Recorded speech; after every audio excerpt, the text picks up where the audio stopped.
এই সকল লোকগুলো যারা গান বাদ্য করে, এই মারেফাত বলে, চিল্লায়। মারেফত, শরিয়ত, তরিকত, হাকিকত, মারেফত, 4টে তরিকা বানাইছে। এই তরিকাগুলো কি সাহাবায়ে কেরাম বানিয়েছেন? এটা মানুষ বানিয়েছে, আপনাদের মতো আমাদের মতো মানুষ। ইসলামের পথ হলো একটা, আতিউল্লাহ ওয়া আতিউর রাসূল। আল্লাহর আনুগত্য করবে, রসুলের অনুসরণ করবে। উলিল আমরি মিনকুম, এই উলিল আমর যারা, তারা সাহাবায়ে কেরাম, শুহাদায়ে কেরাম। তাহলে ইসলামের পথ হলো একটি সহজ সরল পথ, যেটা আমরা নামাজে বলি, ইহদিনাস সিরাতাল মুস্তাকিম। আমরা নামাজে বলি, আয় আল্লাহ তাআলা আমাদেরকে সহজ সরল সঠিক পথ আমাদেরকে দেখাও। কিন্তু আমাদের দেশ চলে ব্রিটিশ আইনে, ভারতের আইন দিয়ে চলে। ব্রিটিশরা 200 বছর শাসন করেছে, তাদের আইন দিয়ে আমাদের দেশ এখনো চলতেছে। স্বাধীনতার 53 বছর পরেও ব্রিটিশের আইন আমাদের দেশে চলে। আর আমরা মসজিদে 2 ওয়াক্ত নামাজ পড়ে ইমানদার দাবি করি, আর নামাজে বলি ইহদিনাস সিরাতাল মুস্তাকিম। অথচ আপনি দলিল ঠিক করতে গেলে, রেকর্ড, এরপরে খতিয়ান, এগুলা আনতে গেলে দেখবেন ঘুষ দিয়ে আনতে হয়, না হলে আপনি সিরিয়ালও পাবেন না। আর মসজিদে এসে বলি ইহদিনাস সিরাতাল মুস্তাকিম, মসজিদে বলি ইহদিনাস সিরাতাল মুস্তাকিম, বাইরে আকাম কুকাম করি। মসজিদে বলি ইহদিনাস সিরাতাল মুস্তাকিম, মানুষের আইল ঠেলি, মিথ্যা সাক্ষী দেই, রাহাজানি করি, খুন খারাপি করি, অসংখ্য অন্যায়গুলো আমরা করি। কিন্তু মাঝে মাঝে বলি ইহদিনাস সিরাতাল মুস্তাকিম, তাও আবার মাঝে মাঝে। 5 ওয়াক্ত নামাজি খুব কম। দেখবেন যারাই নামাজ কম পড়ে, মাঝে মাঝে পড়ে, এরা সমাজে বড় কথা বলে, এদের মাথা উঁচু থাকে, এরা মানুষকে মানুষ মনে করে না। অথচ আল্লাহ তাআলা এদের সম্পর্কে অত্যন্ত ভয়ানক কথা বলেছেন, এরা মানুষদেরকে লিউদিল্লা আন সাবিলিল্লাহি বিগাইরি ইলম, এরা মানুষদেরকে বিপদগামী করে, মানুষদেরকে সঠিক পথ থেকে ফিরায়, ওয়াত্তাখিযাহা হুজুয়া, এবং আল্লাহর পথ নিয়ে তারা ঠাট্টা বিদ্রুপ করে। আমরা যখন কোরআনের কথা বলি, হকপন্থী আলেমরা যখন ইসলামের কথা বলে, কোরআন দিয়ে কোরআনের সঠিক কথাগুলো যখন তারা বুঝায়, আমরা যখন মানুষদেরকে বলি, তখন তারা ঠাট্টা করে, এরা নতুন ইসলাম নিয়ে এসেছেন। আসলে ইসলাম নতুন নয়, ইসলামের মধ্যে আগাছায় ভরে গেছে। এরপর আল্লাহ তাআলা আরো কঠিন কথা বলেছেন, যারা গান বাদ্যে লিপ্ত থাকবে, সারাক্ষণ গান বাদ্য শুনবে, এই কবিরা গুনাহ করবে, শিরিক করবে, এদেরকে আল্লাহ তাআলা বলেছেন উলাইকা লাহুম আযাবুম মুহিন, তাদের জন্য রয়েছে অপমানজনক শাস্তি। শাস্তি একরকম, আপনাকে অথবা আমাকে বা আমাদের কাউকে বা একজন চোরকে জেলে নিয়ে গেলে, তাকে জেলখানায় ভর্তি করলো, জেলখানায় দিল, তাকে বিভিন্ন রকম শাস্তি দিবে। কিন্তু শাস্তি দেওয়ার পরে যদি তাকে জুতার মালা গলায় দিয়ে বাজারে বাজারে, মানুষের সামনে, শহরে শহরে ঘুরানো হয়, এরকম শাস্তি যদি দেওয়া হয়, তাহলে ওই জেলখানার শাস্তি আর জুতার মালা দিয়ে খারাপ ব্যবহার করে যদি বাজারে বাজারে বিভিন্ন জনসমাগমে যদি তাকে বেইজ্জত করা হয়, তাহলে অপমান কোনটা? এইটা। এক জায়গায় আটক করে শাস্তি দেওয়া, সে একা দেখলো, আল্লাহ দেখলো, আর যে শাস্তি দিল সে জানলো। কিন্তু সবাইকে দেখিয়ে যদি শাস্তিটা দেওয়া হয়, তাহলে এর চাইতে লাঞ্ছনা, এর থেকে গঞ্জনা, এর থেকে কষ্ট আর কিছুই নেই।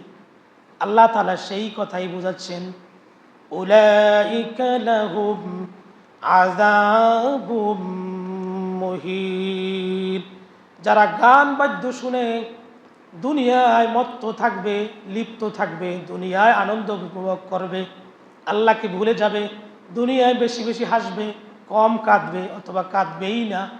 আল্লাহ তাআলা তাদেরকে বলেছেন উলাইকা লাহুম আযাবুম মুহিন, তাদের জন্য রয়েছে লাঞ্ছনা, অপমানজনক শাস্তি। এটা কেমন শাস্তি আল্লাহ দিবেন? আল্লাহ তাআলা জাহান্নামে বিভিন্ন স্তর তৈরি করেছেন। 7টি স্তর আছে। অনেক শাস্তি আছে, যাকে শাস্তি দেওয়া হবে সে জানবে, আর যিনি দিবেন সে জানবে। আর এই লাঞ্ছনা শাস্তি হলো জাহান্নামীদেরকে যেই শাস্তি দেওয়া হবে, এটা আবার জান্নাতীদেরকে দেখানো হবে। জান্নাতি ওই বন্ধুরা দেখবে, বলবে দেখো তোমার বন্ধু অমুক আব্দুল্লাহ, অমুক সলিমউদ্দি, সে দেখো জাহান্নামে কত শাস্তি ভোগ করতেছে। অর্থাৎ শাস্তিটা জনসম্মুখে দেওয়া হবে। এটা হলো অপমানজনক শাস্তি। এই আয়াতটা আল্লাহ তাআলা নাজিল করেন হারেস বিন কালদা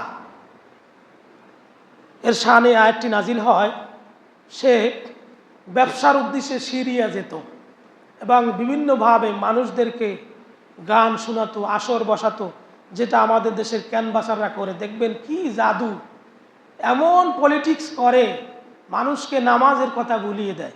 বহু ইমানদার দাঁড়িয়ে দাঁড়িয়ে এগুলো দেখে, সময়ের কথা, নামাজের কথা, আল্লাহর ইবাদতের কথা ভুলে যায়। এখন এই ইবনে হারেস বিন কালদা, এই ব্যক্তি সিরিয়ায় ব্যবসা করত, সেখানে গানের আসর করত। তারা বিভিন্ন গান, বিভিন্ন কৌতুক, বিভিন্ন কাহিনীগুলো ওই জাতিকে শোনাতো এবং বলতো, মুহাম্মদ সাল্লাল্লাহু আলাইহি ওয়াসাল্লাম তোমাদেরকে যে আদ সামুদ জাতির কথা শোনায়, এর চাইতে আমি ভালো কথা শোনাচ্ছি, তোমরা এটা শুনো। আর দেখবেন মানুষ অশ্লীল কথা শুনতে পছন্দ করে, অশ্লীল ছবি দেখতে মানুষ ভালোবাসে। এটা মানুষের সৃষ্টিটাই এরকম। মানুষ খারাপ কাজ করবে, এটা মানুষ আত্মতৃপ্তি লাভ করে, কিন্তু ইমানদাররা কখনো সেই আত্মতৃপ্তি পাবে না। সে যখন খারাপ কাজে যাবে তখন তার নফস তাকে বাধা দিবে, বলবে এটা খারাপ কাজ, এটা করা যাবে না। সে সেখানে গেলেও সে বলবে না, এটা করা যাবে না, আসলে এটা অন্যায়। ইব্রাহিম নাখঈ একজন ঐতিহাসিক, তিনি বলেছেন, গান বাদ্য মানুষ যখন শুনে, মানুষের অন্তরে নাফাক সৃষ্টি করে, নিফাক সৃষ্টি করে, কুফরি সৃষ্টি করে, তাকে আঘাত করে এবং তার কাছে দুইজন শয়তান আল্লাহ তাআলা পাঠান। যেই ব্যক্তি গানে লিপ্ত থাকে, টিভি, সিনেমা, আর বাংলাদেশে চা দোকান টিভি ছাড়া চলে না। চা দোকান এখান থাকবে, টিভি এখান থাকবে, দেখবো কি নাটক, ওই কি ছবি টবি, কাপড় চোপড় নাই, এগুলো দেখবে। আমি আসলে নাম জানি না এগুলোর। এইগুলা দেখে আর বিড়ি খায়। এই ইমানদার বিড়ি খায় আর চা খায়, বামাতে চা, ডাইনাতে বিড়ি। দেখবেন আপনারাও চোখে পড়বে আপনাদের।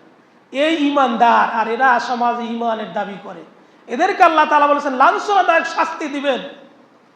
এরপরে আল্লাহ তাআলা এই আয়াতের তাফসীর করতে গিয়ে আরো মুফাসসির ইকরাম বলেছেন, গান শোনা হচ্ছে জিনার মতো গুনাহ। একজন পরনারীর সাথে জিনায় লিপ্ত হলে যেই পরিমাণ গুনাহ হবে, আপনি গান শুনলে আপনার আমলনামায় এই গুনাহগুলি জমা হবে। কঠিন কথা। এই জন্য আল্লাহ তাআলা সূরা তাওবার মধ্যে বলেছেন, ফালইয়াযহাকু কলিলান ওয়ালিয়াবকু কাসীরা। ফালইয়াযহাকু কলিলা, তোমরা অল্প অল্প হাসো, সারাক্ষণ আনন্দে মত্ত থেকো না, আনন্দে লিপ্ত থাকো না। লিপ্ত থাকলে, আনন্দে মত্তহারা হয়ে থাকলে অন্তরটা মরে যাবে, আল্লাহকে ভুলে যাবেন। ঠিক তাই, যারা দুনিয়া দুনিয়া করে দেখবেন এদের সময়ই পায় না, আল্লাহকে সেজদা দেওয়ার সময়ও তাদের হয় না। আল্লাহর আইন তো দূরের কথা। আমরা তো যারা নামাজ পড়ে তারা মনে করে নামাজ, রোজা, হজ, যাকাত, এখানে ইসলাম শেষ। এটা ইসলামের একটা স্তম্ভ, একটা সিলেবাস, একটা পার্ট, একটা অংশ। এইটাই ইসলাম নয়, পুরোপুরি ইসলাম এখানে নয়। কিন্তু যারা এটাও করে না তাদের অবস্থাটা কি? তাদেরকে উলাইকা লাহুম আযাবুম মুহিন। আর আল্লাহ তাআলার কোরআনের কথাগুলো জানেন? আল্লাহ কোরআনের আয়াতের শেষে যেখানে শাস্তির কথা উল্লেখ করেছেন, সেখানে আল্লাহ তাআলা শাস্তি দিবেন, মাস্ট বি, দিবেন।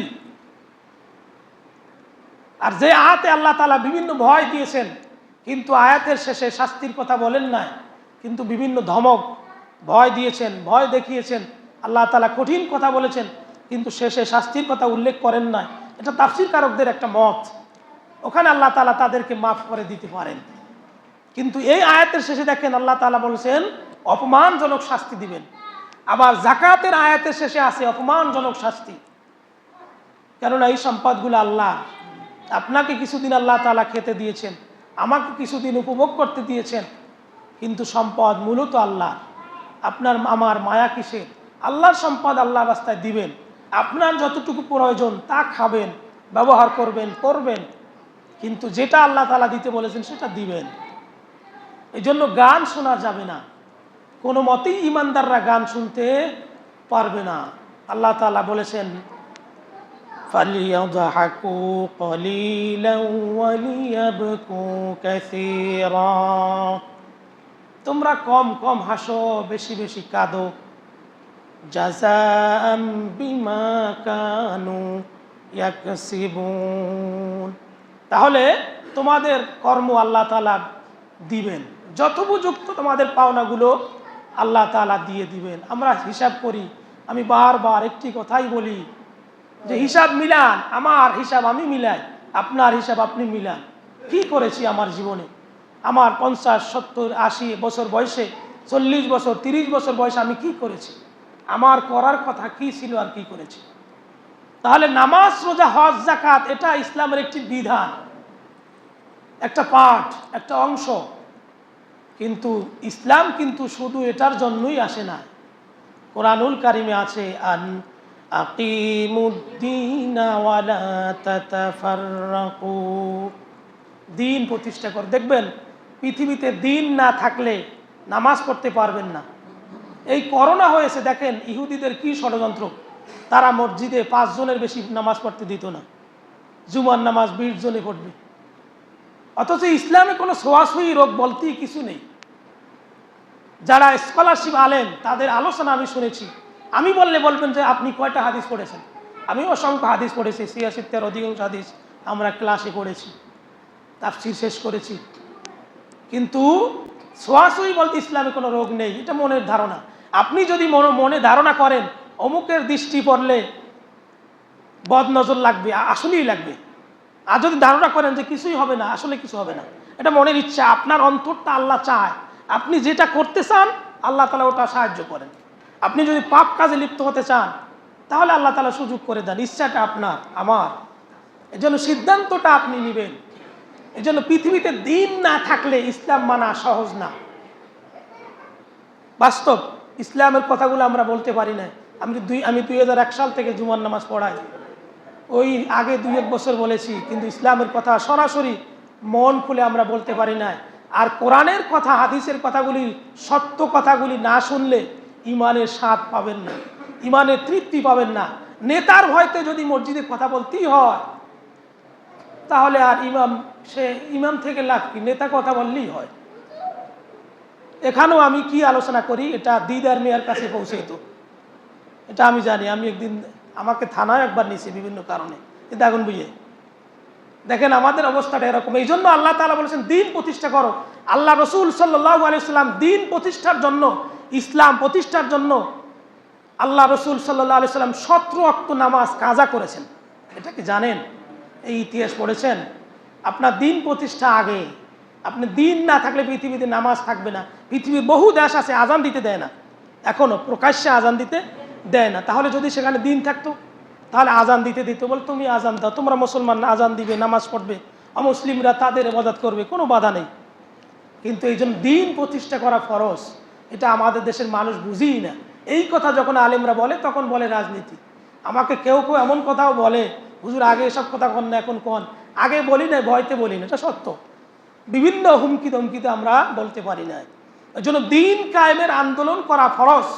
এটা যদি মনে মনে চিন্তা করেন যে হুজুর অমুক দলের কথা কয়, তাহলে এটা ভুল বলবেন। আপনি যে কোনো ইসলামী দল করেন, আপনার মনে ইচ্ছা থাকবে আমি দিন প্রতিষ্ঠা করব, দিন বিজয় লাভ করবে পৃথিবীতে, তাহলে আপনার ইবাদত, নামাজ, রোজা, হজ, যাকাত সবগুলো কাজে আসবে। কিন্তু এই ইচ্ছাটাই আপনার যদি না থাকে, দেখেন বহু সাহাবায়ে কেরাম নিজের ইচ্ছা ছিল এরকম যে আমার ইচ্ছা হয় ইসলামের জন্য শহীদ হই, দ্বীনের জন্য শহীদ হই, আবার যদি জীবিত হই আবার ইচ্ছা হয় শহীদ হই, আবার যদি জীবিত হই আবার ইচ্ছা হয় শহীদ হই। দেখেন ইসলামের জন্য, দ্বীনের জন্য জীবন দেওয়া কত আনন্দের। মরতে তো একদিন হবেই, আপনিও মারা যাবেন, আমিও যাব। যারা 100 বছর আগে নেতা ছিলেন তারাও মারা গিয়েছে। যাদের ভয়তে বৈরিঘাট মানুষ কথা বলতে পারতো না, দাগন বিয়ে সোজা হয়ে মানুষ দাঁড়াতে পারতো না, এরাও এখন পৃথিবীতে নেই। 200 বছর 500 বছর আগের মানুষগুলো নেই। আর এখন যারা শক্তি দেখায় এরাও একসময় থাকবে না, এরাও দুনিয়া থেকে একদিন প্রত্যেকেরই যেতে হবে। এই জন্য আমি আমাকে নিয়ে চিন্তা করি, আপনি আপনাকে নিয়ে চিন্তা করেন যে আমি কি, কেন এসেছি, আমার কাজ কি, আমার করণীয় কি। আসলে আল্লাহ আমাকে কেন পাঠাইছে?